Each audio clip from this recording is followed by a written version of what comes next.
وعلى آل محمد كما صليت على إبراهيم وعلى آل إبراهيم إنك حميد مجيد اللهم بارك على محمد وعلى آل محمد كما باركت على إبراهيم وعلى آل إبراهيم إنك حميد مجيد الحمد لله بنعمته تتم الصالحات الحمد لله حمدا شاكرا ومباركا فيه kama yuhibbuna wa yarda. Segala puji bagi Allah yang telah menunjukkan kita kepada kebaikan ini.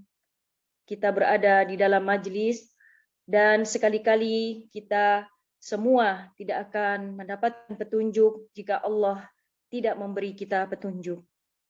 Salawat dan salam semoga senantiasa tercurahkan kepada junjungan kita Nabi Muhammad sallallahu alaihi wasallam beserta keluarga, sahabat dan orang-orang yang istiqomah berjalan di bawah naungan sunnah sampai hari kiamat kelak.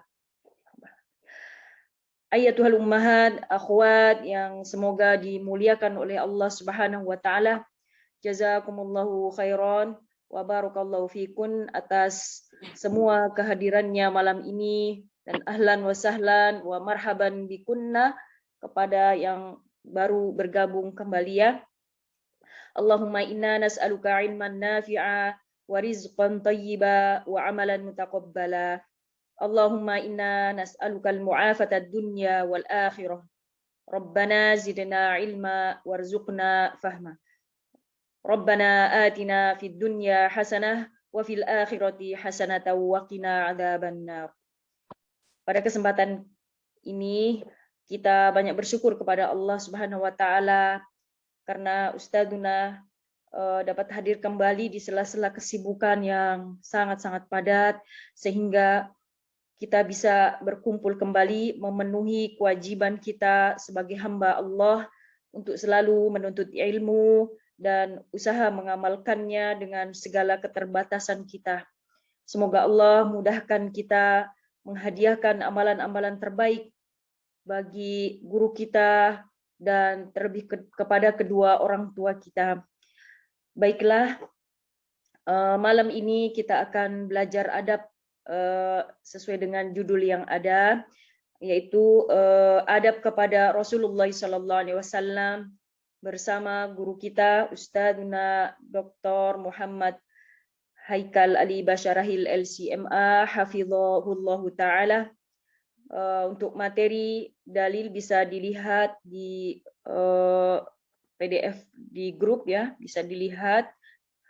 Kemudian kepada hadirin diharapkan menjaga adab-adab majelis, perhatikanlah mikrofon, video selalu dalam keadaan off ya, dan mari kita ikut mengikat faidah-faidah ilmu yang Ustadz sampaikan dengan mencatatnya. Kepada Ustadz, faltatafaddal mashkura ma'jura Ustadz. Assalamualaikum warahmatullahi wabarakatuh. Innal hamdalillah nahmaduhu wa nasta'inuhu wa nastaghfiruh. ونعوذ بالله من شرور أنفسنا ومن سيئات أعمالنا من يهد الله فلا مضل له ومن يضلل فلا هادي له أشهد أن لا إله إلا الله وحده لا شريك له وأشهد أن محمدا عبده ورسوله فإن أصدق الحديث كتاب الله وخير الهدي هدي محمد صلى الله عليه وسلم وشر الأمور محدثاتها وكل محدثة في الدين بدعة وكل بدعة ضلالة وكل ضلالة في النار أما بعد. Akhwat, ummahat yang dimuliakan oleh Allah Subhanahu wa taala. Alhamdulillah pada malam hari ini kita bisa berkumpul walaupun secara online dalam rangka menghilangkan kejahilan yang ada pada diri kita, dalam rangka mencari ridha Allah Subhanahu wa taala. Mudah-mudahan apa yang kita cari, apa yang kita tuntut pada malam hari ini mendatangkan keridhaan dari Allah Subhanahu wa taala dan kita bisa mengamalkannya dalam kehidupan sehari-hari kita. Akhwat dan ummahat yang dimuliakan oleh Allah Subhanahu wa taala, pada malam hari ini kita membahas sebuah adab yang sangat penting, yaitu adab kepada Rasulullah sallallahu alaihi wasallam. Maka ini adab setelah adab kepada Allah, adab yang paling terpenting adalah adab kepada Rasulullah sallallahu alaihi wasallam. Dan sesungguhnya adab kepada Rasulullah itu bersumber pada satu hal. Dari satu hal ini bercabang dengan cabang yang begitu banyak, yaitu adab kepada Rasulullah SAW dibangun atas dasar seseorang mencintai Nabi Sallallahu Alaihi Wasallam. Maka seorang Muslim dikatakan dia beradab kepada Rasulullah sampai dia mencintai Rasulullah Sallallahu Alaihi Wasallam. Dan mencintai Rasulullah ini merupakan ibadah hati, ibadah yang paling agung di sisi Allah Subhanahu wa taala. Bagaimana ibadah mencintai Rasulullah ini bukan ibadah yang sangat agung, sedangkan Allah Subhanahu wa taala menggandengkan cinta kepada Allah dengan cinta kepada Rasul.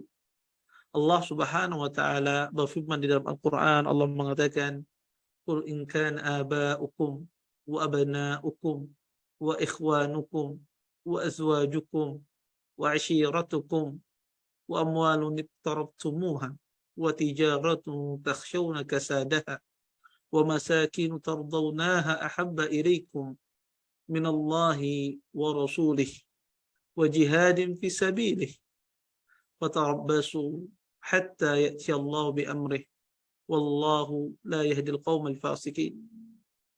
Katakanlah, jika bapak-bapak kalian, anak-anak kalian, saudara-saudara kalian, istri-istri kalian, keluarga-keluarga kalian, harta kekayaan yang kalian usahakan, perdagangan kalian yang khawatirkan kerugiannya, dan rumah-rumah tempat tinggal kalian, tardawnaha ahabba ilaikum minallahi wa rasulih, lebih kalian cintai daripada Allah dan Rasulnya, dan berjihad di jalannya, fatarabbasu, maka tunggulah sampai datang perkara Allah Subhanahu wa taala.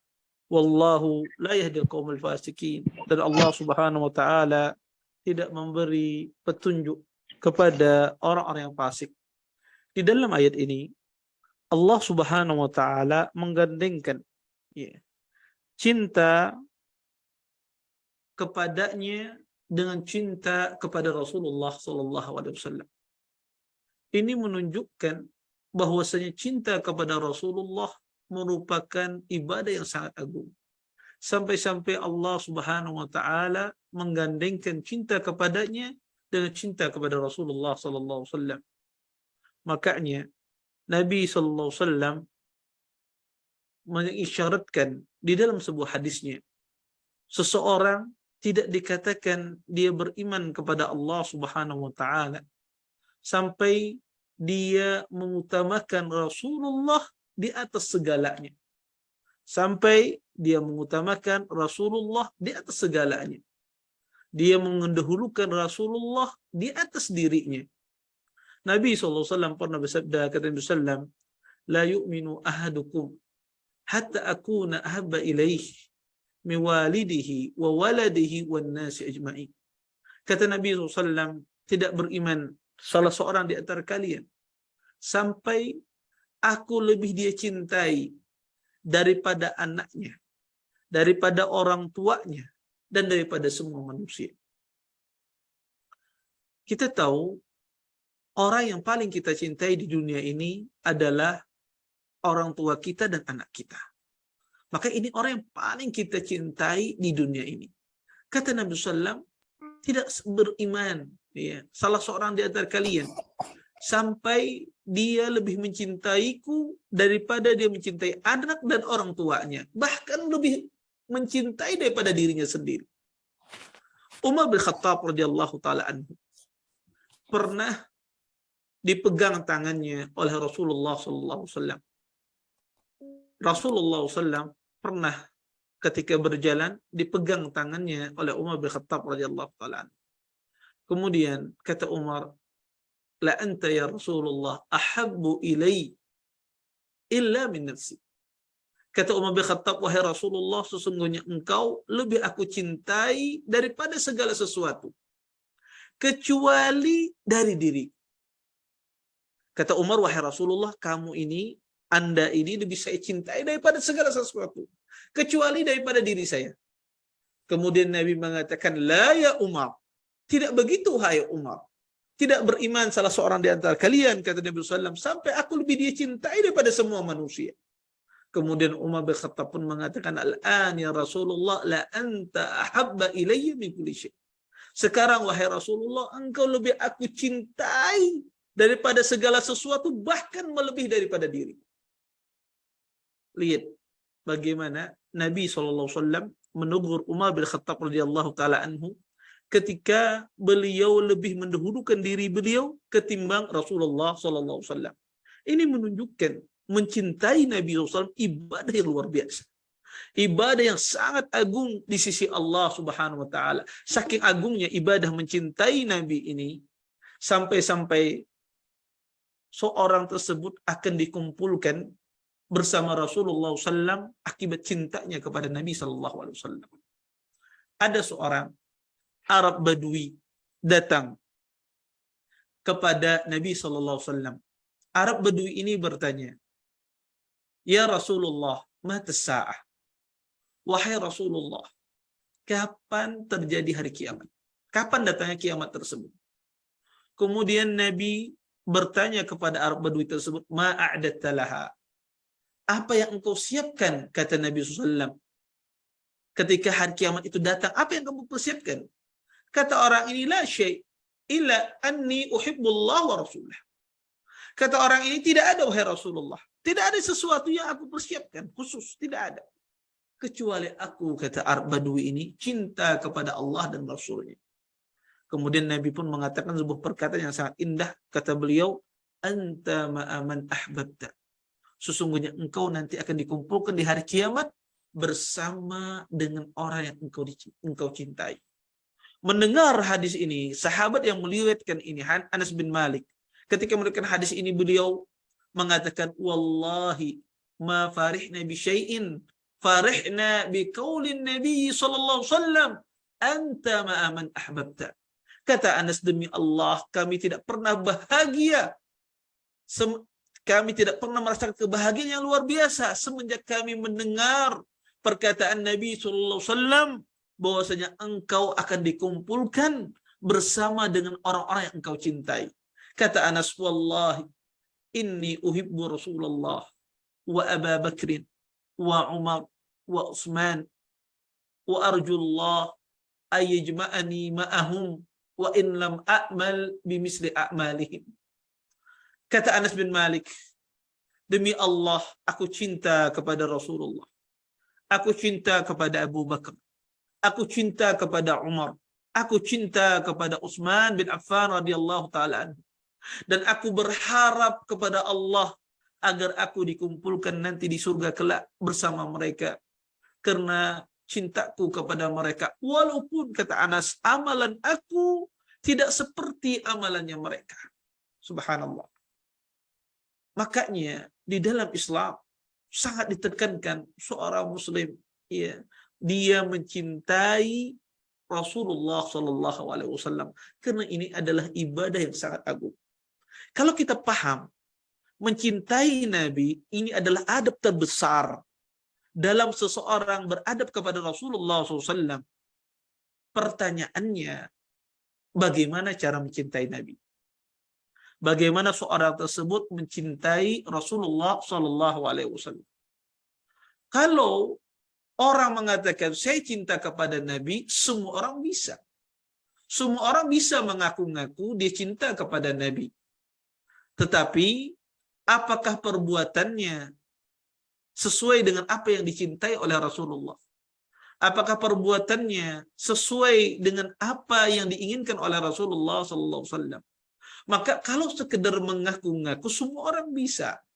Pengakuan tidak bisa diterima sampai dibuktikan di dalam bentuk yang nyata.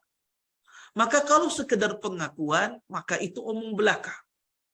maka itu adalah pengakuan yang palsu karena tidak diwujudkan di dalam bukti yang nyata.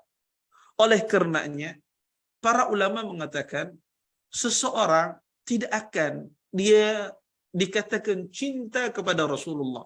Seseorang tidak dikatakan siapapun dia, tidak dikatakan dia cinta kepada Rasulullah SAW sampai dia melakukan dua hal ini. Sampai dia mewujudkan dua hal ini di dalam kehidupannya.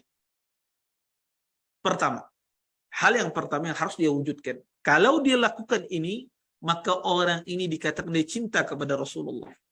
Yang pertama adalah dia mencintai Nabi di dalam hatinya. Mencintai Rasulullah SAW di dalam hatinya.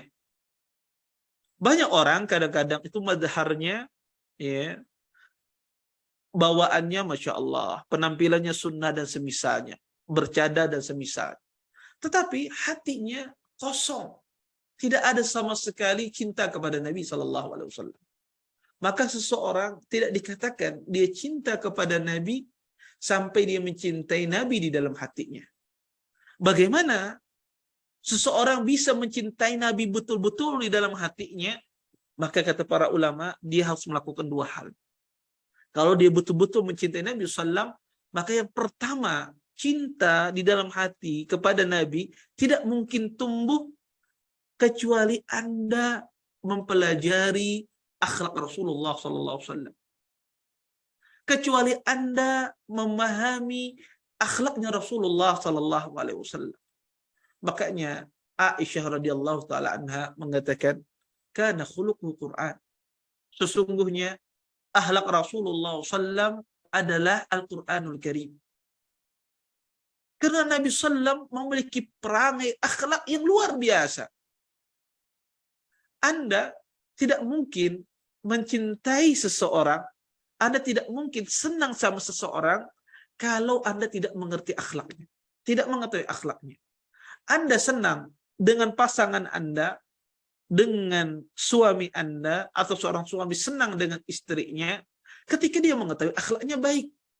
Tidak mungkin dia cinta kepada suaminya, seorang istri tidak mungkin dia cinta kepada suaminya dengan benar-benar tulus, atau seorang suami tidak mungkin dia cinta kepada istrinya kalau dia tidak mengetahui akhlaknya.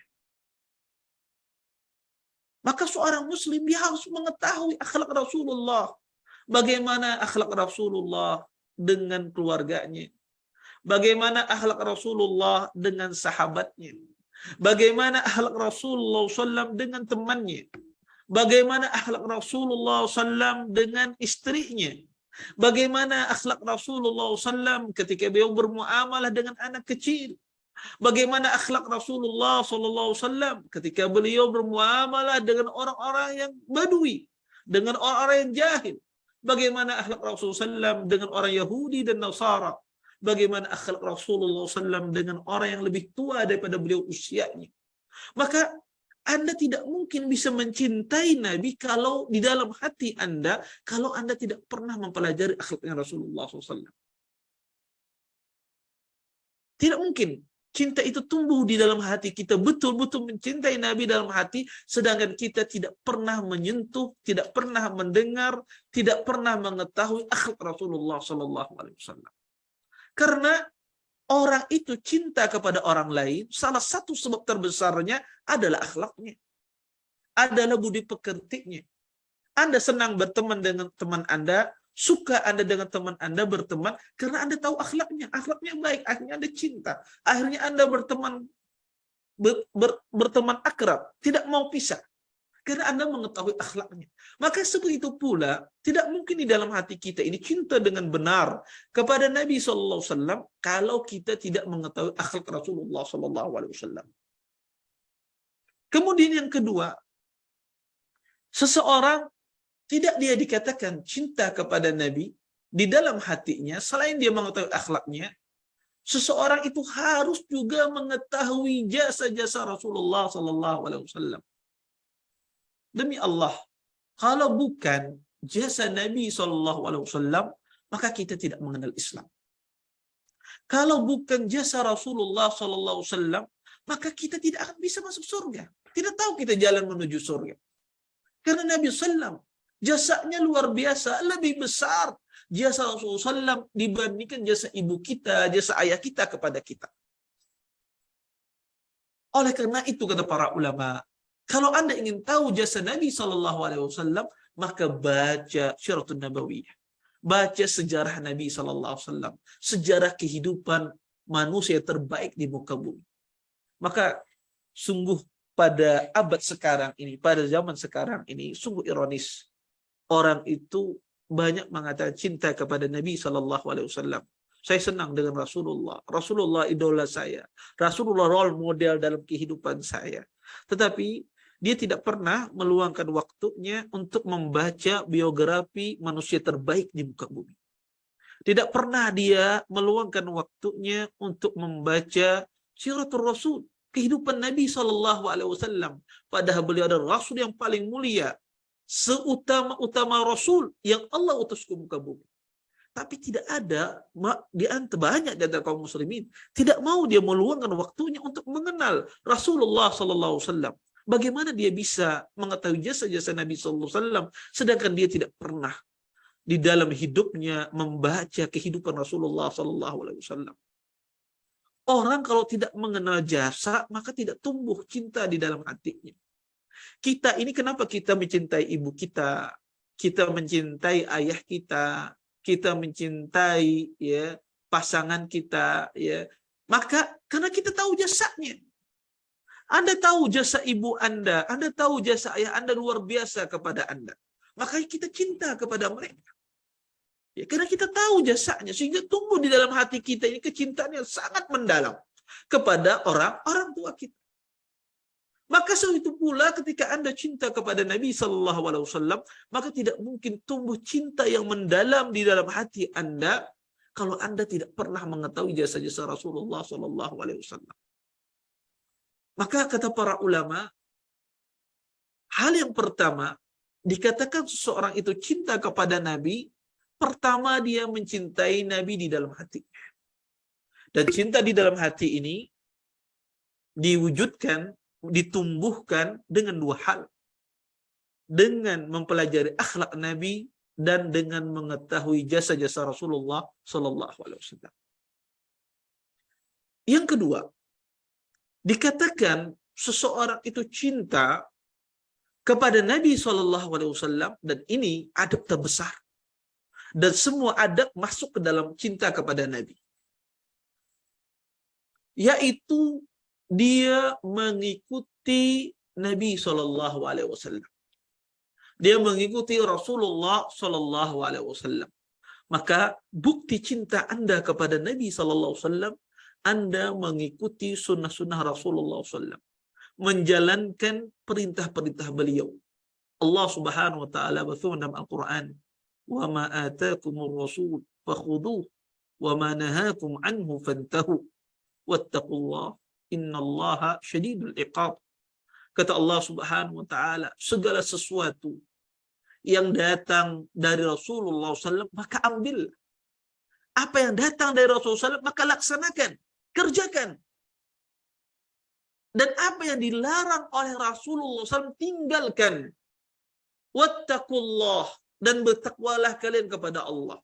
Sesungguhnya Allah itu sangat keras siksanya. Dan bukti seseorang itu cinta kepada Allah, buktinya, salah satu buktinya dia mengikuti Nabi SAW. Maka tidak mungkin orang itu dikatakan dia cinta kepada Allah tetapi dia tidak mengikuti Nabi SAW. Makanya Allah berfirman dalam Al-Quran, "Qul in kuntum tuhibbunallah fattabi'uni yuhibbukumullah wa yaghfir lakum dzunubakum." Kata Nabi, kata Allah Subhanahu wa taala, "Qul in kuntum tuhibbunallah." Katakanlah jika kalian betul-betul cinta kepada Allah, fattabi'uni, ikutilah aku. Ikutilah sunnah-sunnah Nabi Muhammad SAW. Niscaya Allah akan mencintai kalian. Apa cukup di sana? Tidak. Wa yaghfir lakum dzunubakum. Allah ampuni dosa-dosa kalian. Wallahu ghafurur rahim. Dan sesungguhnya Allah itu Maha Pengampun lagi Maha Penyayang. Maka Di antara bukti cinta kita kepada Nabi, kita mengikuti perintah-perintah Nabi Sallallahu Alaihi Wasallam, menjalankan sunnah-sunnah Rasulullah Sallallahu Alaihi Wasallam. Dan di antara bukti Anda cinta Anda mengikuti Nabi adalah juga Anda tidak menyelisihi perintah Rasulullah Sallallahu Alaihi Wasallam. Maka kalau ada orang mengatakan saya cinta kepada Rasulullah, kemudian dia menyelisihi perintah Rasulullah SAW, maka orang ini tidak cinta kepada Nabi. Bahkan dia termasuk orang yang menolak yang datang dari Rasulullah SAW, maka orang ini dikatakan dia tidak mungkin dia cinta kepada Nabi SAW.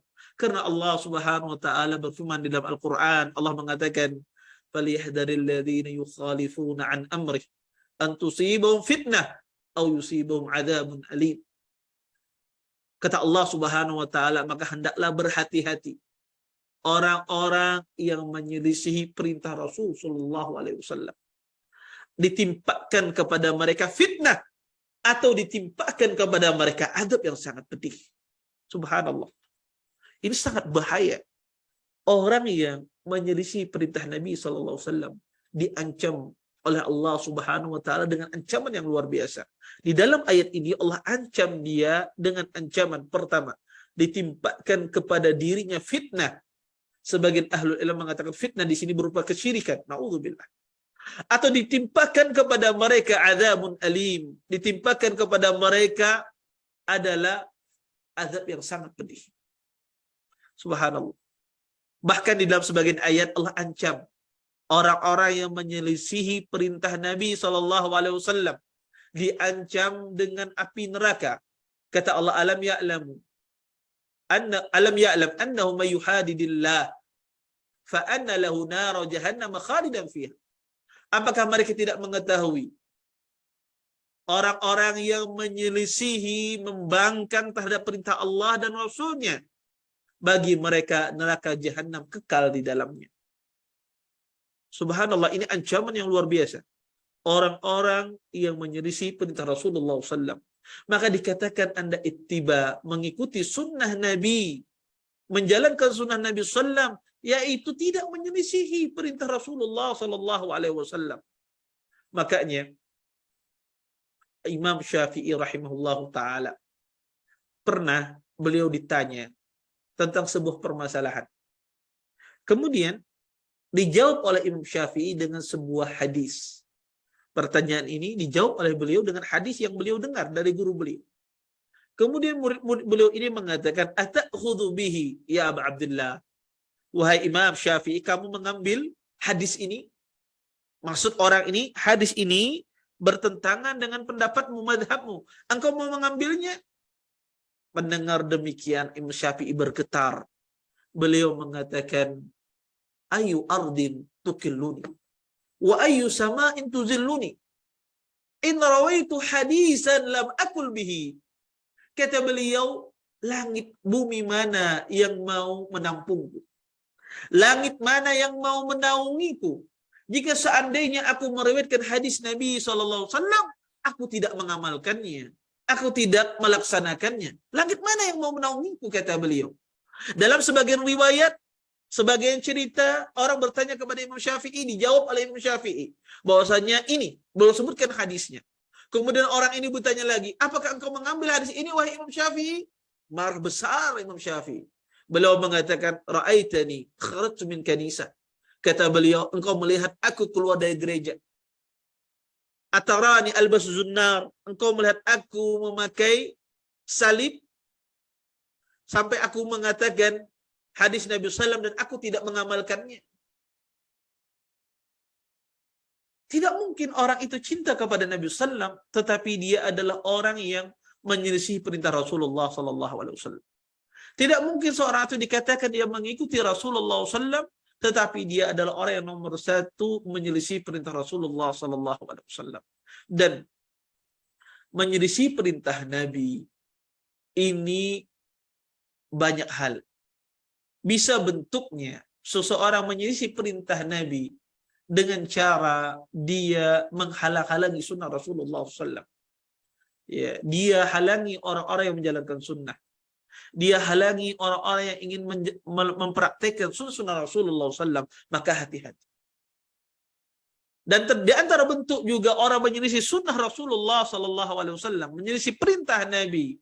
Dia tidak mau menerima apa yang diputuskan yang datang dari Rasulullah sallallahu alaihi wasallam.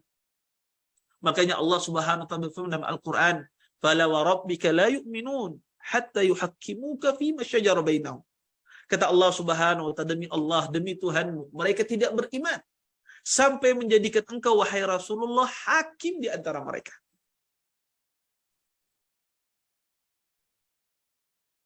Dan Allah Subhanahu wa taala mengancam orang-orang yang menyelisih sunnah Nabi sallallahu alaihi wasallam, diancam oleh Allah Subhanahu wa taala dengan ancaman yang sangat banyak. Di antara ancaman yang luar biasa, ada faedah yang luar biasa disebutkan oleh Imam Ibnu Qayyim rahimahullah taala. Beliau menyebutkan ayat yang berbunyi, ya ayyuhalladzina amanu la tarfa'u aswatakum fawqa sautin nabi. Kata Allah Subhanahu wa taala, wahai orang-orang beriman, janganlah kalian meninggikan suara kalian di atas suara Nabi sallallahu alaihi wasallam. Di akhir ayat Allah mengatakan bahwasanya orang itu akan diancam oleh Allah, antahbata a'malukum wa antum la tash'urun. Akan binasa amalan kalian sedangkan kalian tidak sadar. Ayat ini berisi ancaman terhadap sahabat yang meninggikan suaranya di atas suara Nabi SAW. Diancam oleh Allah Subhanahu wa taala dengan ancaman bahwasanya orang tersebut akan dibinasakan amalannya. Imam Ibnu Qayyim memiliki komentar yang sangat indah ketika menafsirkan ayat ini. Kata beliau, haddarallah al-mu'minin bihubuti a'malihim wa hadhihi laysat riddah wa innama maksiyatun. Kata beliau, sesungguhnya Allah Subhanahu wa taala mengancam, memperingati, mewanti-wanti orang-orang beriman bahwasanya amalan mereka akan binasa. Dan perbuatan ini meninggikan suara, kata Imam Ibnu Qayyim, ini bukan perbuatan yang mengeluarkan dari Islam. Meninggikan suara di atas Nabi itu orang tidak keluar dari Islam. Hadi laysat biriddah. Kata Imam Ibnu Qayyim, ini bukan perbuatan yang mengkufur keluar dari Islam, tetapi ini cuma maksiat. Ini cuma maksiat. Dan apa kata beliau? Dan Allah ancam maksiat semacam ini diancam oleh Allah Subhanahu wa taala, amalannya akan binasa. Kata beliau, bagaimana? Fama dhannuka, kata beliau, bagaimana menurutmu dengan orang yang mendahulukan pendapatnya di atas hadis Nabi sallallahu alaihi wasallam, dengan orang yang mendahulukan hawa nafsunya di atas sunnah Nabi sallallahu alaihi wasallam? Maka lebih utama lagi, kata Imam Ibnu Qayyim, bahwasanya dia dibinasakan amalannya oleh Allah Subhanahu wa taala. Maka tidak gampang seseorang itu menyelisihi sunnah Nabi sallallahu alaihi wasallam, menyelisihi perintah Rasulullah sallallahu alaihi wasallam. Maka menyelisih perintah Nabi bisa jadi seorang tersebut melakukan perbuatan maksiat yang dilarang oleh Rasulullah sallallahu alaihi wasallam. Melanggar perintah yang Nabi SAW perintahkan, dia berbuat maksiat, maka ini termasuk melanggar perintah Nabi SAW. Makanya ada pada zaman Nabi SAW, ada seseorang makan dengan tangan kirinya. Disuruh oleh Nabi SAW makan dengan tangan kanannya. Orang ini mengatakan, ma'astati', saya tidak bisa makan dengan tangan kanan saya. Kata Nabi SAW, mastata'ta abada, semoga-moga engkau tidak bisa selama-lamanya. Dan subhanallah, rawi yang meriwayatkan hadis ini, kata rawi yang meriwayatkan hadis ini, fara'aituhu, saya melihat orang ini tidak bisa dia mengangkat tangan kanannya ke mulutnya akibat doa Nabi sallallahu alaihi wasallam. Karena orang ini tidak mau dia makan dengan tangan kanan karena kesombongan. Ya, karena kesombongannya dia tidak mau makan dengan tangan kanannya, dia makan dengan tangan kirinya, maka didoakan oleh Rasulullah SAW. Maka kalau kita melihat kejadian-kejadian baik itu pada masa Nabi ataupun setelahnya, maka orang-orang yang menyelisih perintah Nabi SAW akan ditimpakan oleh Allah Subhanahu wa taala fitnah, atau Allah timpakan kepada mereka azab yang sangat pedih. Jangankan masa kita sekarang ini, pada masa Nabi saja, ketika Nabi SAW berpesan kepada para sahabat, ini generasi terbaik, dan ini pelajaran yang luar biasa bagi kaum mukminin. Generasi terbaik yang kita tidak ada apa-apanya di hadapan mereka. Ya. Nabi SAW berpesan kepada sebagian sahabat pemanah, para pemanah. Nabi berpesan, la tabrahu makanakum. Kata Nabi SAW, jangan tinggalkan tempat kalian ini. Walaupun kalian melihat burung pemakan bangkai turun, memakan jasad-jasad bangkai-bangkai orang-orang kufar. Kata Nabi, jangan tinggalkan tempat bukit pemanah ini. Sampai datang perintah dari saya. Dan subhanallah, ya, ketika terjadi peperangan, berkecamuk antara kaum mukminin dengan orang-orang musyrikin, maka di awal pertempuran di dalam peperangan Uhud, kaum musyrikin tertimpa kekalahan. Melihat hal demikian, Khalid bin Walid menyuruh untuk mundur pasukannya. Ketika pasukan Khalid bin Walid mundur, maka pemanah ini melihat, menyangka kaum kufar sudah pulang, maka mereka pun turun. Lupa mereka ya, dengan perintah Nabi, larangan Nabi agar tidak turun sampai datang perintah Rasulullah SAW. Mereka lupa. Akhirnya pun mereka turun mengambil ghanimah hatta rampasan perang. Melihat keadaan demikian, Khalid bin Walid pun berbalik arah. Ya, yang asalnya mundur, kembali maju Khalid bin Walid. Melihat ya bukit pemanah kosong, Khalid bin Walid maju kembali menerobos pasukan kaum muslimin sehingga Khalid pun bisa menguasai bukit pemanah. Pada saat itu pun berbalik. Yang asalnya kaum mukminin di awal-awal menang, menjadi kaum mukminin pun terdesak sehingga mereka pun ya mundur pada Hamraul Asad. Kaum mukminin mengatur strategi ulang di Hamraul Asad, mundur di belakang Uhud. Lihat, generasi terbaik ketika mereka satu saja perintah Nabi yang mereka langgar, Allah timpakan kepada mereka kekalahan di dalam peperangan.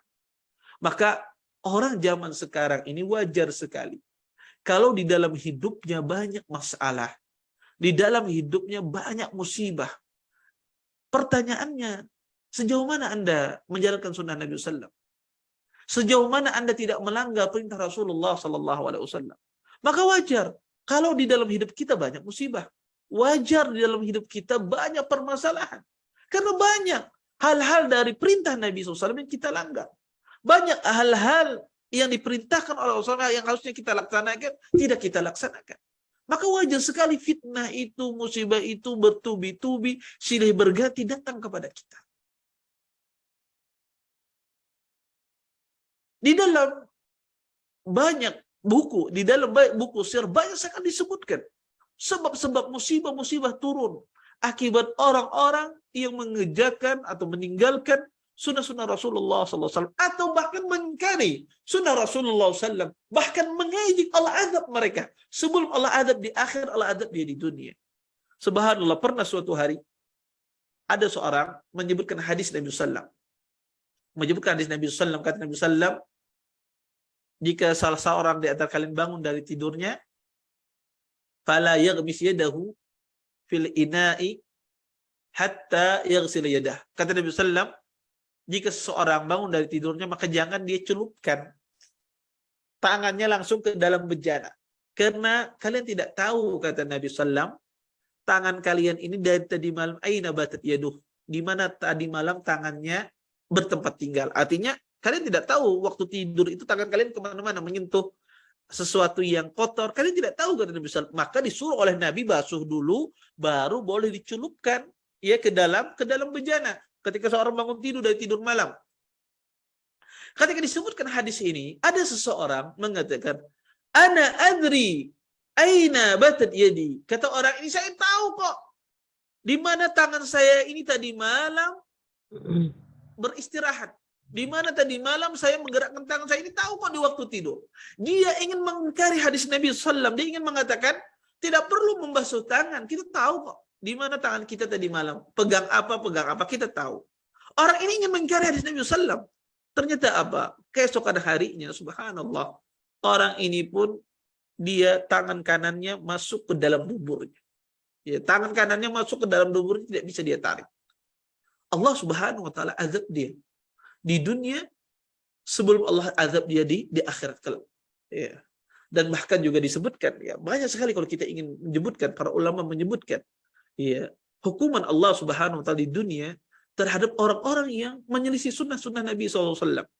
Disebutkan ya, oleh para ulama, ya ada sekelompok di Baghdad, ada sekelompok penuntut ilmu pergi datang ke tempat syekhnya. Kemudian ada orang zindiq, ada orang-orang zindiq, ya, orang-orang yang tidak senang dengan agama Islam, yang membenci sunnah Nabi SAW, orang yang tidak senang, yaitu orang-orang zindiq.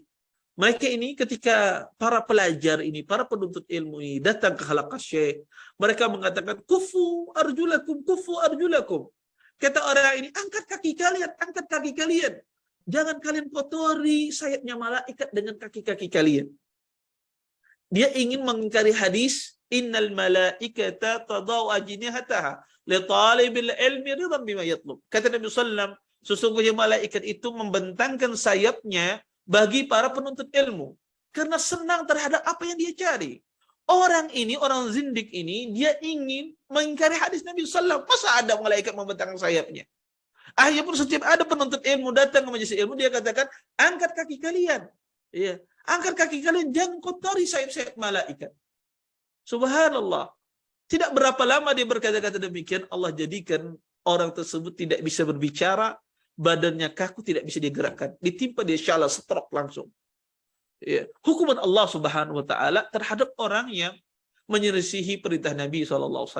Dan di antara bentuk seseorang itu mengikuti Nabi SAW, dia tidak mengadakan perkara baru di dalam agama. Makanya Rasulullah SAW berwasiat dengan wasiat yang luar biasa. Ya. Di akhir hayat beliau mengatakan, alaikum bisunnati wa sunnatul khulafa'il mahdiyyin ar-rasyidin tamassaku biha wa 'addu 'alaiha bin nawajid wa iyyakum wa muhdatsatil umur fa inna kulla muhdatsatin bid'ah wa kulla bid'atin dalalah. Kata Nabi SAW, maka wajib bagi kalian untuk berpegang teguh pada sunnahku dan pada sunnah khulafa ar-rasyidin. Tamassaku biha, kata Nabi SAW, berpegang teguhlah. Wa'adhu alaih bin nawajid. Pegang sunnah ini, kata Nabi SAW, dengan gigi geraham kalian. Subhanallah. Ini permisalan yang luar biasa dari Nabi. Kata Nabi, peganglah sunnahku ini dengan gigi geraham. Anda, kalau punya buku, ya, kemudian ada orang ingin mengambil buku Anda, maka Anda akan pertahankan dengan tangan Anda. Kemudian, kalau tangan Anda ini tidak sanggup Anda pertahankan dengan sebelah tangan, maka Anda akan pegang buku ini ketika direbut orang dengan dua tangan Anda. Ketika buku ini Anda masih merasa tidak kuat, ya, mungkin orang yang merebut ini lebih kuat daripada Anda, maka pertahanan Anda akan Anda dekap buku ini.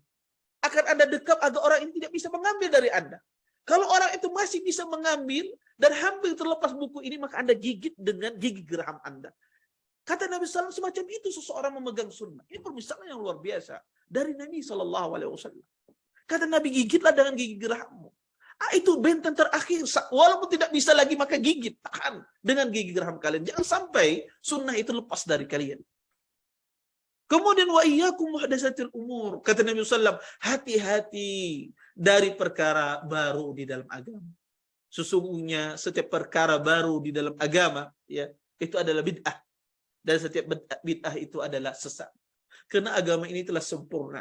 Maka tidak boleh seorang muslim mengadakan perkara baru dalam agama. Dan cukuplah hukuman bagi orang yang mengadakan perkara baru di dalam agama.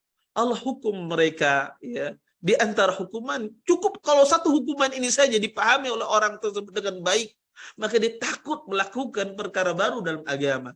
Bahwasanya mereka diharamkan untuk meminum, ya, telaga Nabi SAW, yang kita tahu bahwa telaga Nabi SAW gelasnya bagaikan bintang yang ada di langit, putihnya bagai airnya lebih manis daripada madu, airnya lebih putih daripada susu. Dan telaga Nabi SAW, barang siapa yang meminum di sana tidak haus selama-lamanya, ya, tidak akan pernah haus lagi. Telaga Rasulullah SAW yang luar biasa. Diharamkan meminum telaga ini orang-orang yang melakukan perkara bid'ah. Orang-orang yang melakukan perkara baru di dalam agama diharamkan. Ya, ketika mereka ingin meminum telaga Nabi, dihalau oleh para malaikat, dihalangi oleh malaikat. Kata Nabi SAW, ummati, ummati, itu adalah umatku, umatku. Kemudian kata malaikat, engkau tidak tahu ya Rasulullah, apa yang mereka ada-adakan setelah engkau meninggal. Maka kalau seandainya ini saja sebagai ancaman bagi orang yang melakukan perkara baru di dalam agama, maka itu sudah cukup. Karena perkara bid'ah ini bukan perkara yang gampang. Dia merupakan dosa besar ketika seseorang melakukannya karena diancam oleh Allah Subhanahu wa taala, baik itu dalam Al-Qur'an ataupun di dalam hadis Nabi sallallahu alaihi wasallam. Ya.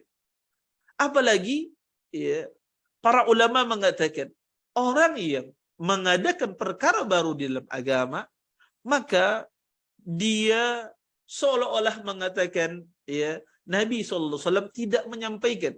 Ada sesuatu yang kurang tidak disampaikan oleh Nabi sallallahu alaihi wasallam. Secara tidak langsung dia menuduh Nabi SAW menyembunyikan sesuatu, belum sempurna Nabi SAW menyampaikannya. Padahal Allah mengatakan al-yawma akmaltu lakum dinakum. Sesungguhnya pada hari ini telah aku sempurnakan agamaku untuk kalian. Oleh karena itu, tidak mungkin seseorang itu mencintai Nabi sallallahu alaihi wasallam sampai dia mengikuti Rasulullah. Dan dikatakan Anda mengikuti Rasulullah sallallahu, Anda berpegang teguh terhadap sunnahnya, tidak menyelisih perintah Nabi sallallahu alaihi wasallam, memuliakan sunnah-sunnah Nabi sallallahu alaihi wasallam, tidak mengadakan perkara-perkara bid'ah, melaksanakan perintah-perintah Rasulullah sallallahu, mengindahkan larangan-larangan Nabi sallallahu alaihi wasallam, maka baru Anda dikatakan Anda seorang yang mengikuti Nabi sallallahu alaihi wasallam. Maka kalau dua hal ini ada pada diri kita, mencintai Nabi di hati kita, kemudian kita mengikuti sunnah-sunnah Nabi SAW, menjalankan sunnah-sunnah Rasulullah SAW, maka barulah dikatakan orang tersebut mencintai Rasulullah SAW. Maka kalau tidak ada dua hal ini di dalam hati kita, maka cinta kita cinta yang bertepuk sebelah tangan. Sebagaimana dikatakan oleh penyair, kullun yadda'i waslan bi Laila, wa Laila lam tukirruh bidak.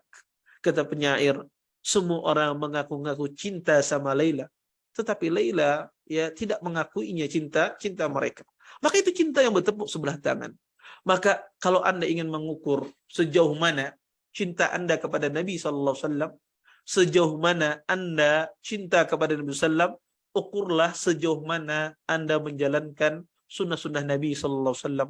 Maka sejauh itu pula lah cinta Anda kepada Nabi sallallahu alaihi wasallam. Kalau kita lihat kita ini muqassir dalam menjalankan sunnah Nabi, itu menunjukkan cinta kita tidak besar kepada Nabi sallallahu alaihi wasallam. Kalau kita lihat di dalam diri kita banyak sunnah Nabi yang kita tinggalkan, banyak sunnah Nabi yang kita langgar, banyak perintah Nabi sallallahu alaihi wasallam yang tidak kita laksanakan, banyak perkara-perkara wajib dari agama Islam yang kita libas, ya, yang kita langgar, maka itu menunjukkan cinta kita lemah kepada Nabi sallallahu alaihi wasallam. Cinta kita lemah kepada Rasulullah sallallahu alaihi wasallam. Maka ukuran cinta Anda kepada Nabi sejauh mana Anda menjalankan sunnah-sunnah Rasulullah sallallahu alaihi wasallam. Dan inilah adab yang terbesar kepada Rasulullah SAW, yaitu mencintai Nabi. Dan semua adab tadi itu kembali kepada mencintai Rasulullah sallallahu alaihi wasallam. Dan cinta itu diwujudkan dengan dua hal tadi, mencintai di dalam hati dan menjalankan mengikuti Rasulullah sallallahu alaihi wasallam. Mungkin ini saja yang dapat saya sampaikan. Mudah-mudahan bermanfaat dari apa yang saya sampaikan. Saya kembalikan kepada pembawa acara di studio di Zoom. Baik Ustaz. Jazakumullahu khairan wa ahsanallahu ilaikum atas ilmu yang telah disampaikan oleh Ustadz. Banyak sekali faedah yang bisa kita ambil pelajaran malam ini. Afwan Ustadz, apakah dilanjut sesi tanya jawab? Ya, silahkan. Nah, jazakumullahu khairan Ustadz. Kami persilakan kepada PJ pertanyaan untuk mengambil alih. Naam, jazakumullahu khairan. Baik, akhwat wa ummahat, kita sampai di sesi tanya jawab. Kepada akhwat wa ummahat yang ingin bertanya, silahkan menggunakan fitur raise hand atau bisa juga melalui chat Zoom. Naam Ustadz, Ana bacakan dulu pertanyaan yang sudah masuk. Ya, silakan. Naam, bismillah. Barakallah fiik Ustadz, izin bertanya. Saya pernah menemukan seseorang yang selalu membaca sholawat Allahumma sholli ala Muhammad ketika dia berjabat tangan dengan saudara atau temannya. Apakah hal ini diperbolehkan Ustadz? Jazakumullahu khairan. Ya, jazakallahu khairan atas pertanyaannya. Apakah seseorang mengucapkan Allahumma sholli ala Muhammad berjabat tangan, hal ini diperbolehkan atau tidak? Pertama, ada Imam Ibnu Qayyim punya kitab namanya Jila'ul Afham. Ya. Di dalam kitab tersebut Imam Ibnu Qayyim menyebutkan kapan seseorang itu berselawat kepada Nabi SAW. Maka keliru besar orang mengatakan Ahlussunnah ini tidak banyak berselawat. Justru kita Ahlussunnah itu yang paling banyak berselawat kepada Nabi SAW. Lebih dari 50 tempat disunnahkan kita itu berselawat kepada Nabi SAW. Ya, ketika masuk masjid, ketika disebut nama Nabi SAW, maka banyak sekali tempat-tempat atau keadaan kita disuruh berselawat kepada Nabi SAW. Nah, apakah ketika berjabat tangan itu diperintahkan kita berselawat kepada Nabi? Tidak. Ketika berjabat tangan tidak ada sunnahnya kita mengucapkan salawat kepada Nabi SAW. Karena salawat itu merupakan ibadah dan ibadah ini harus disertai dengan dalil. Maka tidak boleh seseorang melaksanakan ibadah ya tanpa disertai dalil.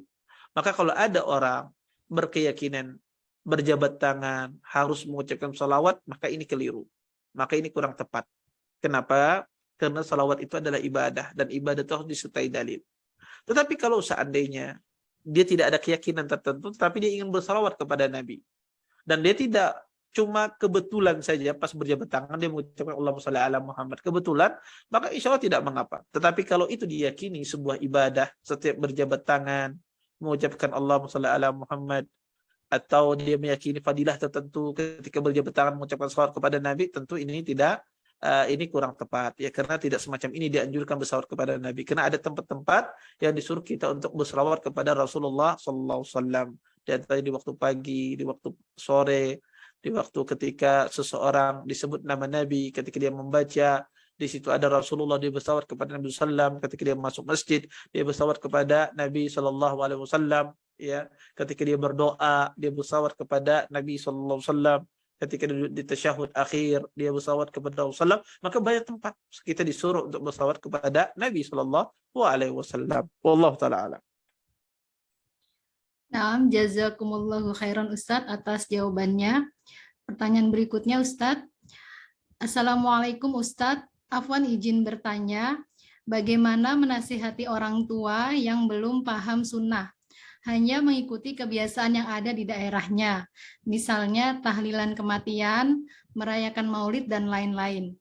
Ketika dijelaskan bahwa hal tersebut tidak dicontohkan oleh Nabi Muhammad SAW, orang tua mengatakan bahwa di sini orang-orang begini yang diikuti saja. Ustadz dan Kiai di sini juga seperti itu. Mohon nasihatnya Ustadz. Iya. Jazakallahu khairan atas pertanyaannya. Pertama ya, menasihati orang tua itu harus dengan lembut, dengan penuh kehikmahan. Ya, karena ya pertama dia adalah orang tua kita. Yang kedua adalah beliau adalah lebih tua daripada kita dari sisi usia. Maka kita harus penuh dengan kelembutan, penuh dengan hikmah menasihati orang tua. Ini yang pertama.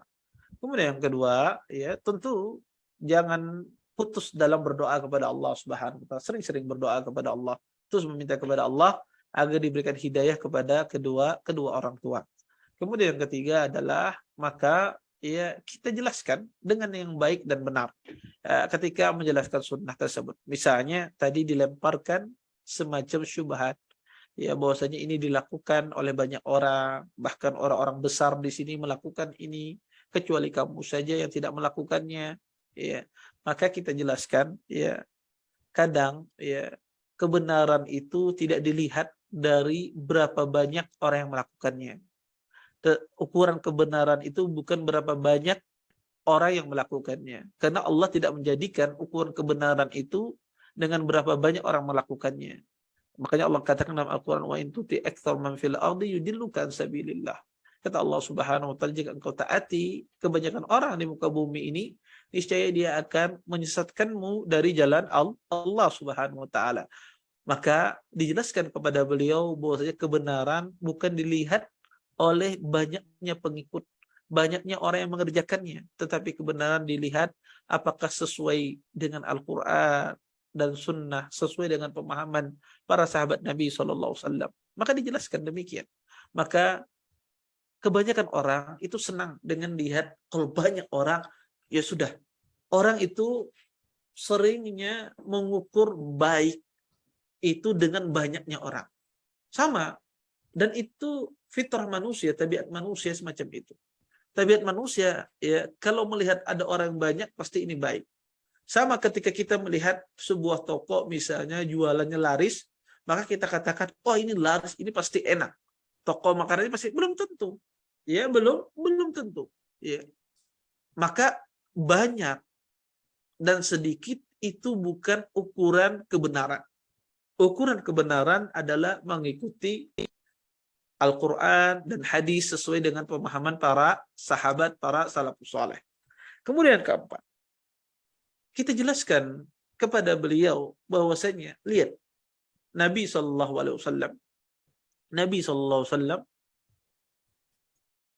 berapa banyak pengikutnya? Nabi SAW mengisyaratkan ada para nabi-nabi itu tidak memiliki pengikut. Ada di antara nabi-nabi itu memiliki satu pengikut. Ada di antara nabi-nabi memiliki dua pengikut. Ya. Bahkan Nabi SAW sendiri menjelaskan bahwasanya kebenaran itu tidak dilihat dari jumlah banyaknya orang. Bahkan seorang nabi dan seorang rasul di antara mereka tidak ada memiliki pengikut sama sekali. Apakah dakwah mereka salah? Tidak. Karena pengikut banyak itu bukan penentu sebuah kebenaran. Kemudian cara menasihati orang tua yang semacam ini, maka maksudnya dengan pelan-pelan. Ya, tidak masuk langsung kepada perkara misalnya bid'ahnya. Tidak, tetapi dinasihati dengan bentuk yang lain. Kita masuknya dalam bentuk lain. Misalnya, beliau melakukan perkara bid'ah misalnya. Ada perkara bid'ah. Maka kita masuk dari pintu sirah, kita masuk dari masalah sholat, kita masuk dari masalah puasa, kita masuk dari masalah haji misalnya. Maka banyak kita bisa masuk pintu-pintu sunnah ini. Yang penting kita jadikan beliau senang dengan sunnah. Orang itu kalau sudah senang dengan sunnah, maka dia akan mudah menerima kebenaran. Maka intinya, jadikan dia cinta dengan sunnah. Dan kuatkan tauhidnya. Kuatkan tauhidnya. Orang itu kalau tauhidnya kuat, cinta dengan sunnah, maka dengan sendirinya dia meninggalkan bid'ah. Dengan sendirinya dia meninggalkan bid'ah. Yang keempat, ya kita kuatkan tauhid beliau, kita jadikan beliau cinta dengan sunnah Nabi SAW. Kemudian terakhir, untuk menjelaskan kepada orang tua yang menyelisih sunnah adalah, dan ini yang paling ampuh, yaitu seseorang mempraktekkan yang benar di hadapan orang tua. Contoh, orang tua Anda keliru misalnya di dalam sholat, salah bacaan sholatnya. Anda praktekkan di hadapannya sholat yang benar. Kenapa? Dengan kita mempraktekkan sesuatu yang benar di hadapan orang yang salah, secara tidak langsung kita mengajarinya. Mungkin pertama kali dia tidak respon. Yang kedua, yang ketiga, yang keempat, dia akan respon. Dia akan bertanya kepada Anda. Ketika orang itu sudah bertanya, itu dia hatinya sudah siap untuk menerima apa yang Anda sampaikan. Maka cara yang terampuh adalah kita mempraktekkan sunnah itu sendiri. Kalau ada kesalahan, kita praktekkan yang benarnya seperti apa. Ada orang sholat, cara sholatnya salah, praktekkan di hadapannya sholat yang benar. Dengan itu Anda mematikan bid'ahnya. Makanya kata para ulama, orang yang menjalankan sunnah, di situ ada bid'ah yang dia matikan. Orang yang menghidupkan bid'ah, maka di situ ada sunnah yang dia matikan. Maka kalau sunnah dijalankan, berarti bid'ahnya ada yang mati. Kalau bid'ahnya dihidupkan, berarti sunnahnya ada yang dimatikan. Maka semacam itu. Kalau ada salah, praktekkan yang benarnya seperti apa. Masalahnya banyak ikhwan dan akhwat ngerti sunnah, tapi tidak bisa mempraktekkan sunnah tersebut. Tidak ngerti dia. Tidak tahu dia mencontohkan yang benar. Nah, ini masalahnya di kita kadang-kadang. Maka butuh kita belajar mempraktekkan ya cara yang benar ya, di hadapan orang yang salah dalam mempraktekkan ibadah. Wallahu taala alam. Nah, jazakumullahu khairan Ustadz atas jawaban dan nasihatnya. Selanjutnya kita beri kesempatan pada penanya interaktif. Silakan kepada Bu Tirina untuk menyalakan mic-nya. Ya, bismillahirrahmanirrahim. Assalamualaikum warahmatullahi wabarakatuh. Barakallahu fiik Ustadz. Waalaikumsalam warahmatullahi wabarakatuh. Silakan. Pertanyaannya, bagaimana kita bisa menumbuhkan rasa cinta kepada Rasulullah SAW melebihi apapun? Karena kadang kita merasa kita masih cinta kepada diri kita, suami kita, dan orang-orang terdekat kita. Itu bagaimana Ustadz tipsnya dan doa apa yang adakah doa supaya kita lebih dicondongkan cinta kita ke Nabi Muhammad SAW? Jazakallahu khairan. Wassalamualaikum warahmatullahi wabarakatuh. Ya, jazakallahu khairan atas pertanyaannya. Tadi saya sudah menyinggung bagaimana menumbuhkan cinta di dalam hati ini kepada Nabi SAW dengan dua hal. Dengan kita mempelajari akhlak Nabi SAW. Kalau kita tahu akhlak Nabi, akhlak beliau yang luar biasa, itu tumbuh pada diri kita cinta kepada Nabi SAW. Sahabat yang mulia Amr bin As radhiyallahu taala anhu. Kita tahu Amr bin As di waktu beliau hidup di dalam kehidupan beliau pernah masa jahiliyah. Ya.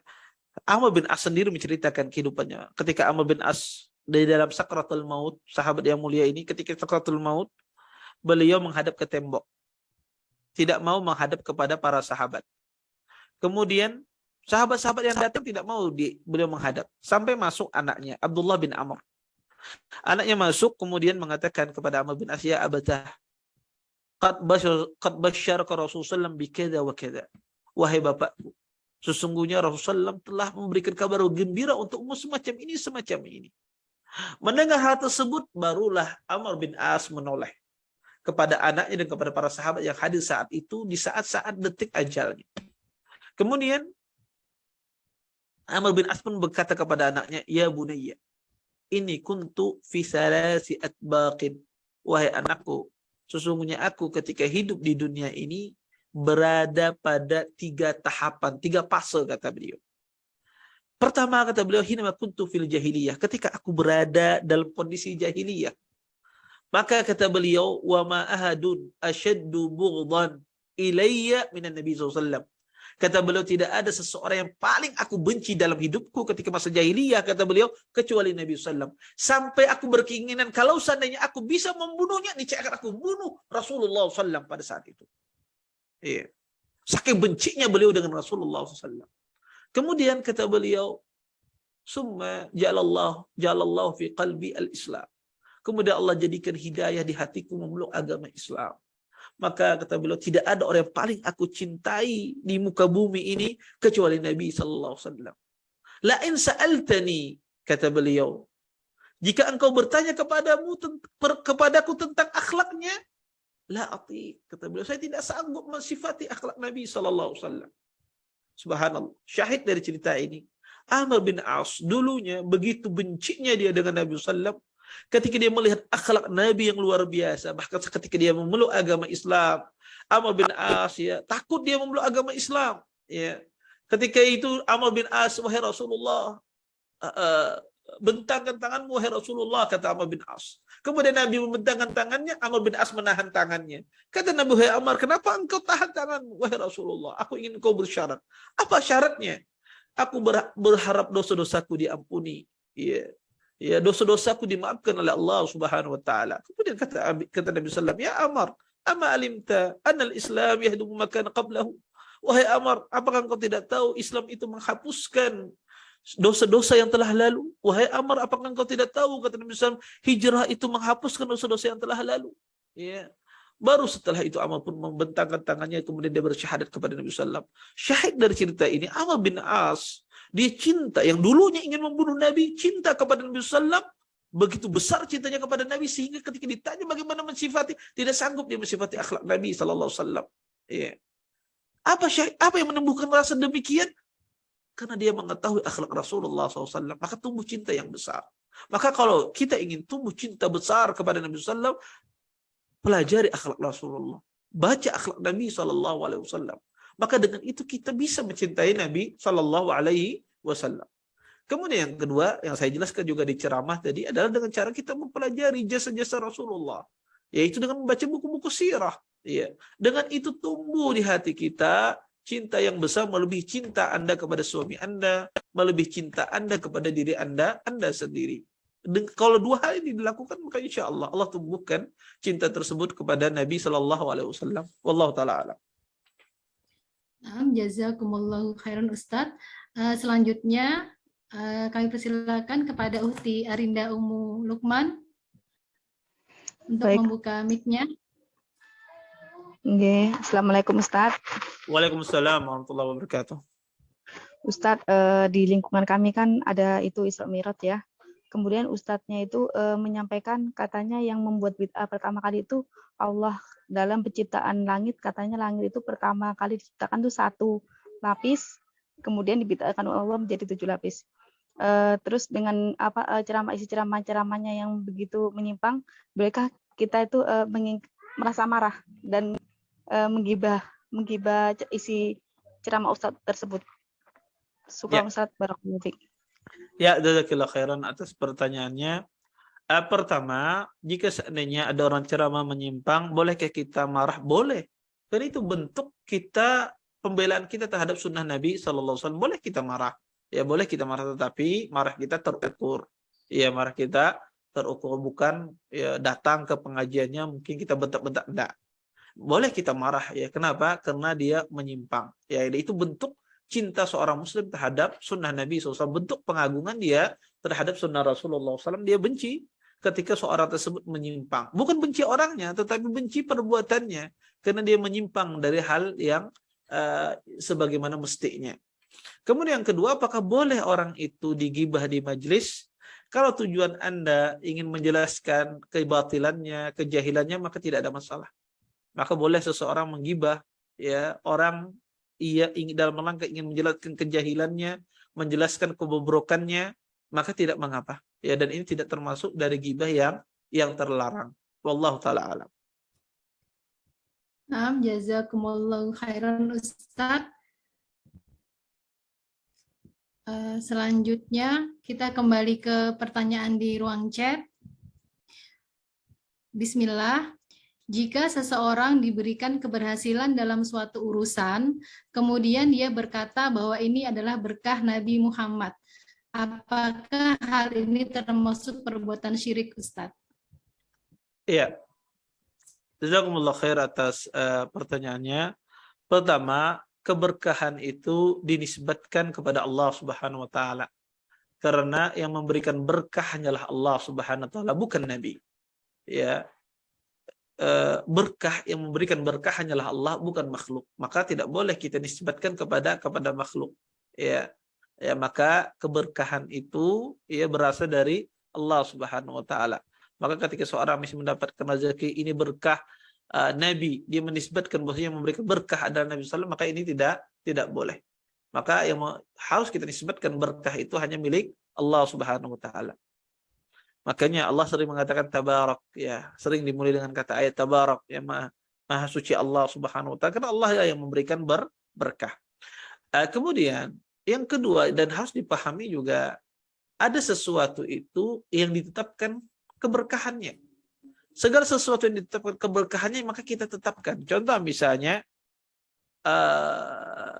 seseorang misalnya, kita melihat ada seorang dikaruniai oleh Allah Subhanahu wa taala anak yang soleh, anak yang berbakti, anak yang hafal Quran. Kemudian kita katakan ini akibat keberkahan orang tuanya. Kita katakan kalau dimaksudkan keberkahan di sini sebab orang tuanya, maka tidak ada masalah. Tapi akibat orang tuanya memberikan keberkahan, maka ini tidak boleh, karena keberkahan datang dari Allah. Ya. Tetapi kita katakan sebab kesolehan orang tuanya, anaknya ini, ya, orang tua ini mendapatkan keberkahan, yaitu diperoleh seorang anak yang soleh. Maka keberkahan, ya berkah itu harus dinisbatkan kepada Allah Subhanahu wa taala, tidak boleh dinisbatkan kepada makhluk. Ini poin yang pertamanya. Poin yang keduanya, kita harus menetapkan jika sesuatu itu penuh berkah, maka kita tetapkan itu adalah berkah.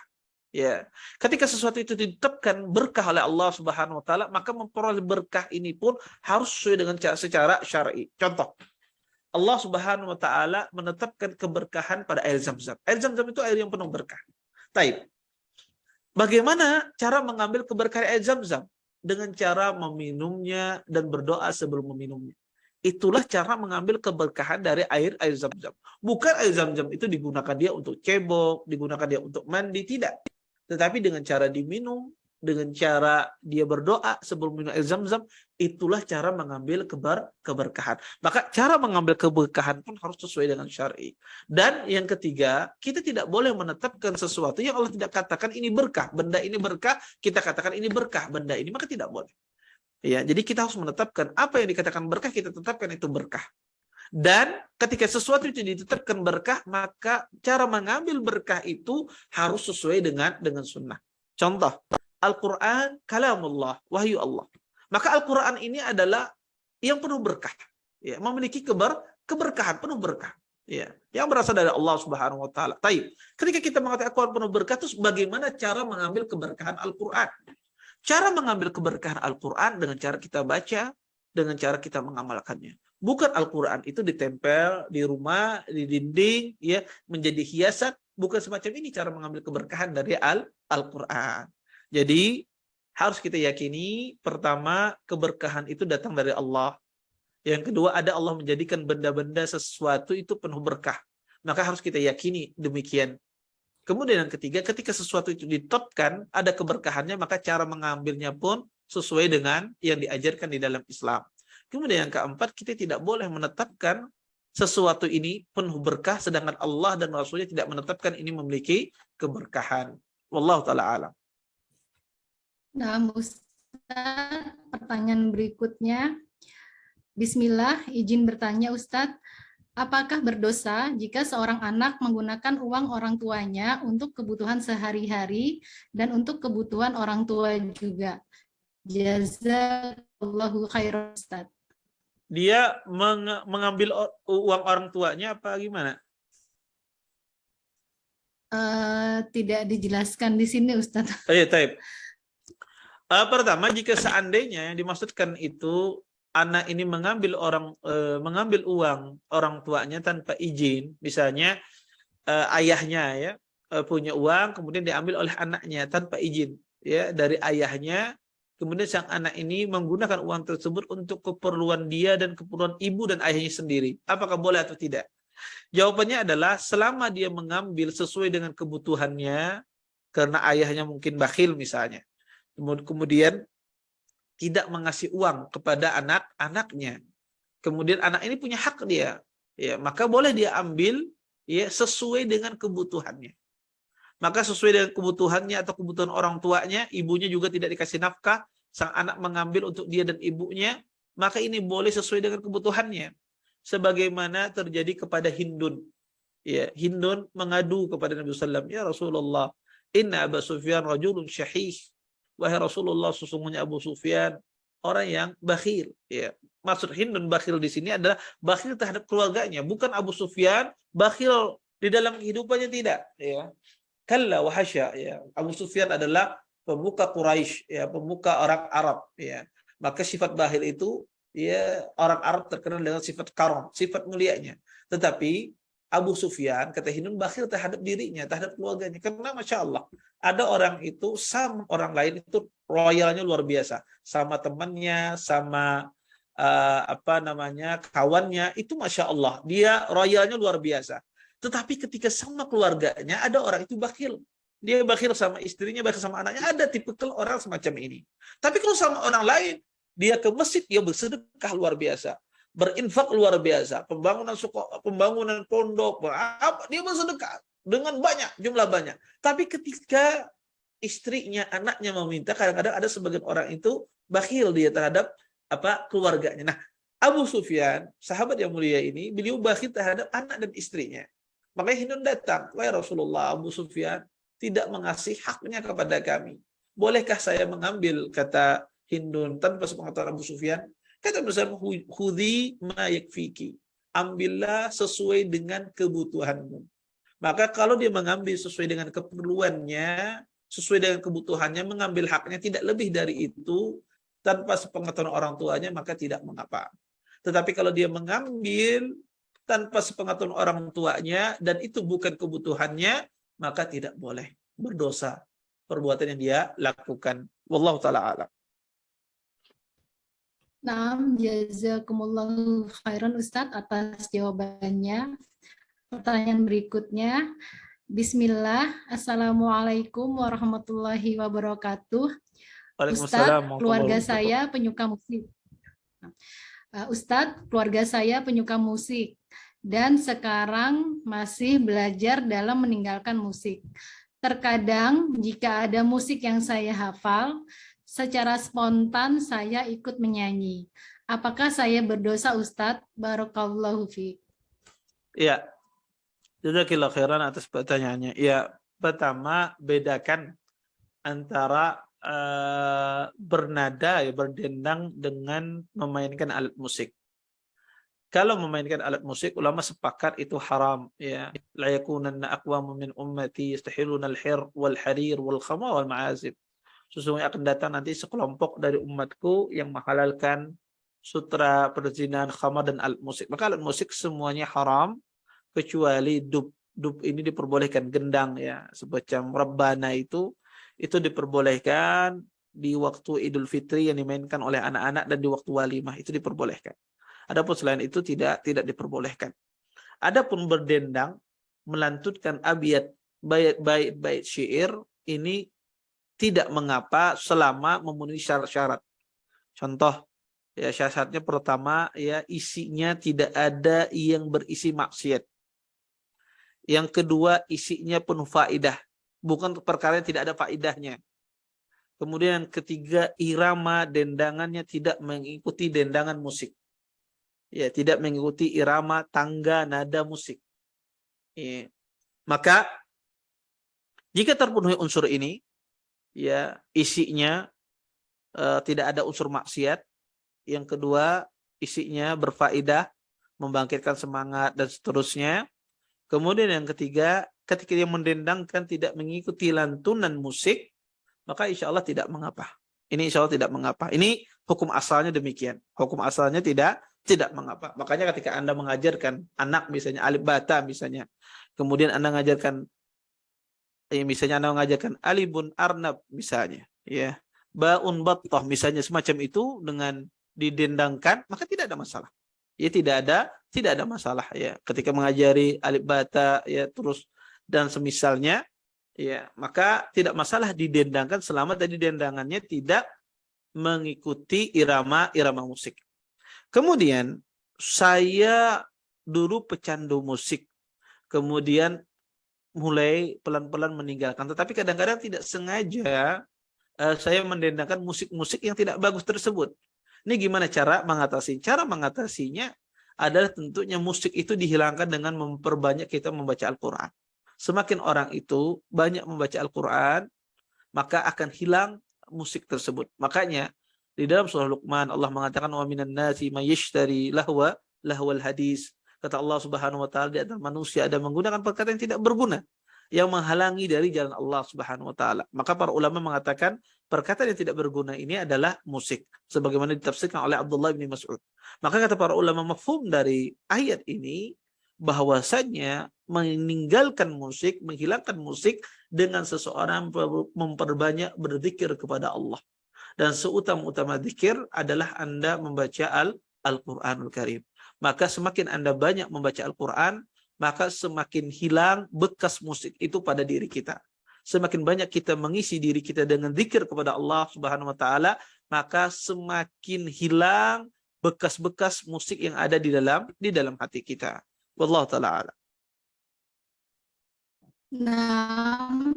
Nah, pertanyaan berikutnya Ustadz. Bismillah, izin bertanya Ustadz. Bolehkah kita mengucapkan sholawat Nabi dengan menambahkan kalimat Sayyidina di luar sholat?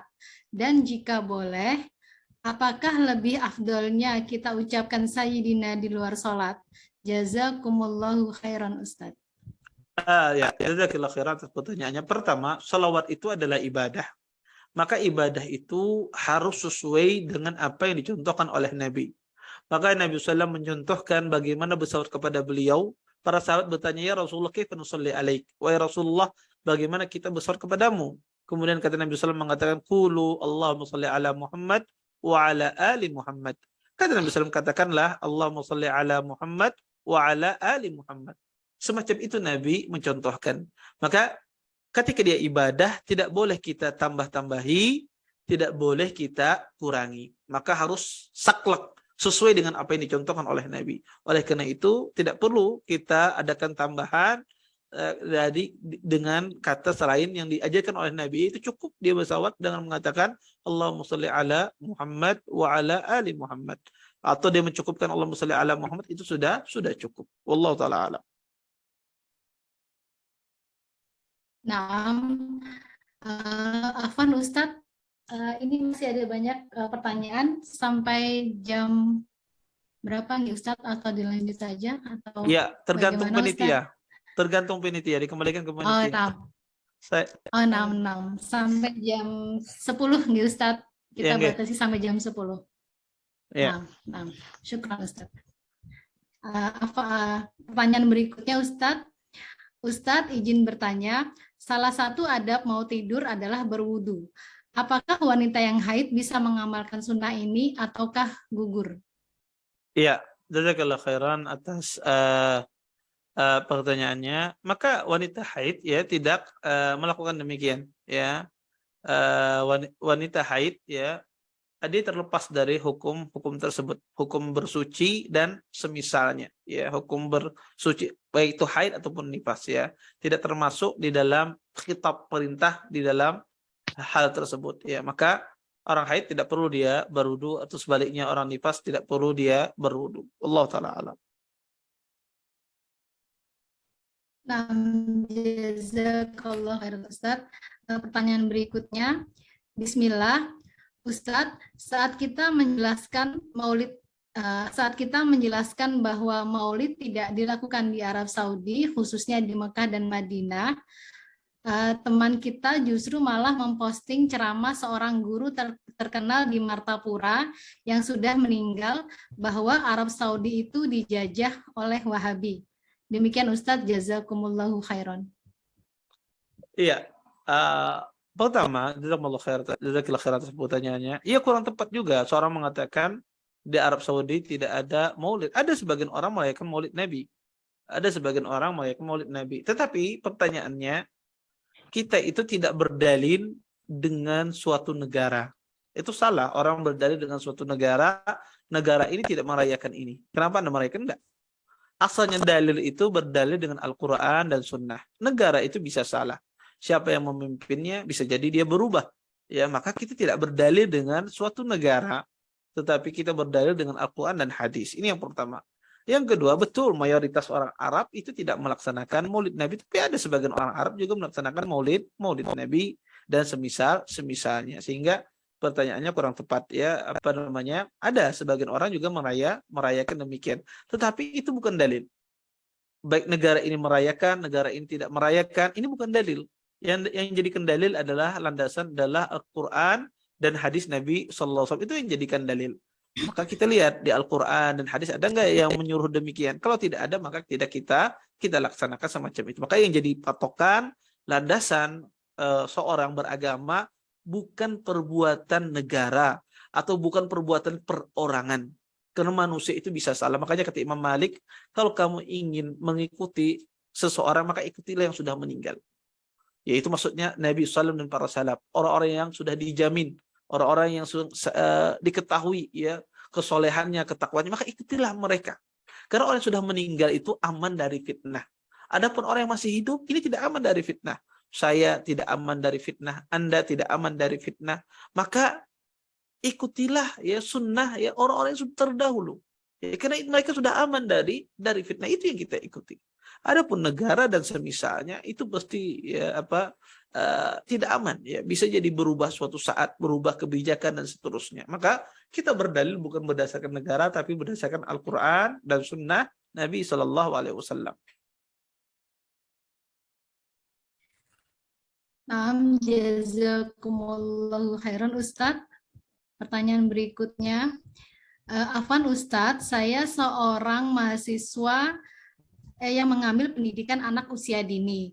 Saat ini sedang menjalani mata kuliah musik dan lagu-lagu anak usia dini. Bagaimana Ustadz? Begitu pertanyaannya Ustadz. Iya. Mungkin terkait kurikulum ini Ustadz. Iya, jazakallahu khairan. Maka sebisanya Anda menghindari hal tersebut, ya, menghindari hal tersebut, ya. Kalau bisa dibalik, ya, Anda dengan kritis, ya, an-naqid, ya. Maka itu bisa bermanfaat bagi Anda ketika Anda mengkritisi, ya, dan itu dunia perkuliahan biasa. Orang kuliah itu harus kritis, dia. Ya, harus kritis, ya. Maka mahasiswa juga, dosen itu sangat senang, ya. Kalau mahasiswa kritis, saya kalau ngajar ada mahasiswa atau mahasiswa kritis itu saya senang.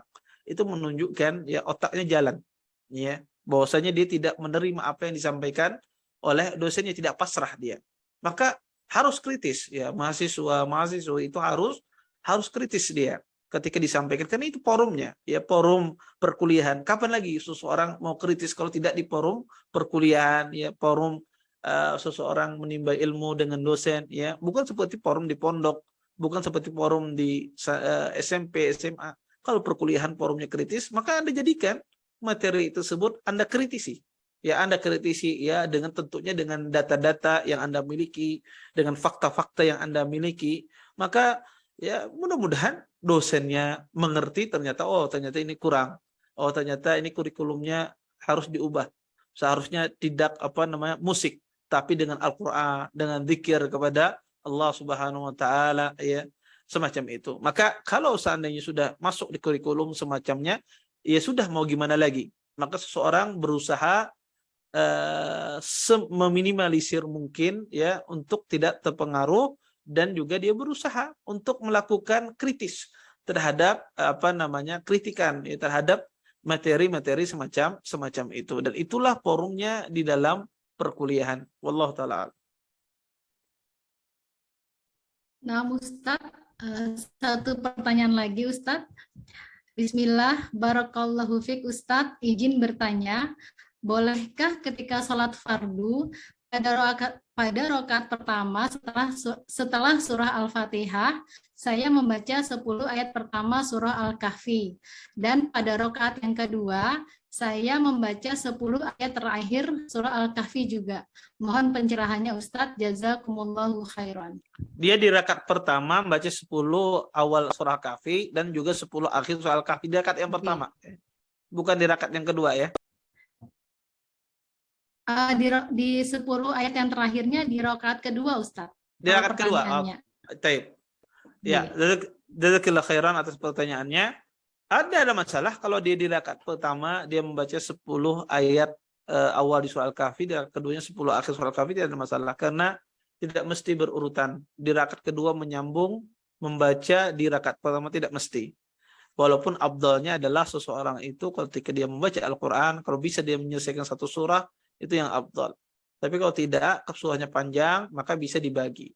Dan tidak mesti ayat berikutnya di rakaat kedua menyambung ayat sebelumnya, tidak mesti.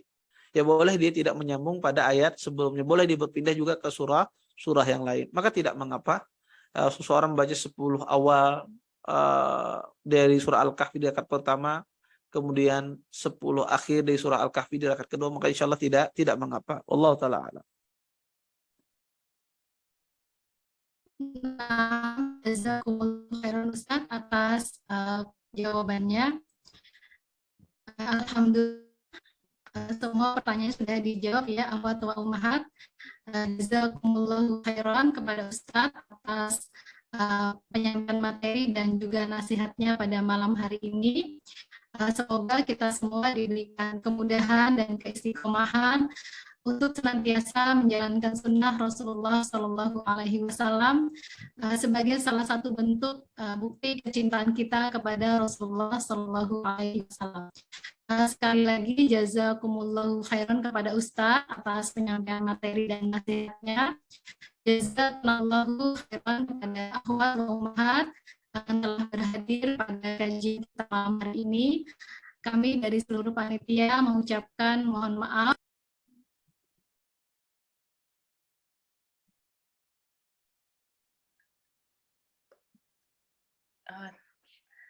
Afwan Ustaz, terputus. Nggih. Nah, Afwan Ustaz, Ana menyambung. Mungkin langsung Ustaz yang menutup saja, Ustaz. Oh, taib. Ya, kita tutup dan doa penutup majelis. Subhanakallahumma bihamdika asyhadu an la ilaha illa anta astaghfiruka wa atubu ilaik. Assalamualaikum warahmatullahi wabarakatuh. Waalaikumsalam warahmatullahi wabarakatuh. Jazakumullahu khairan.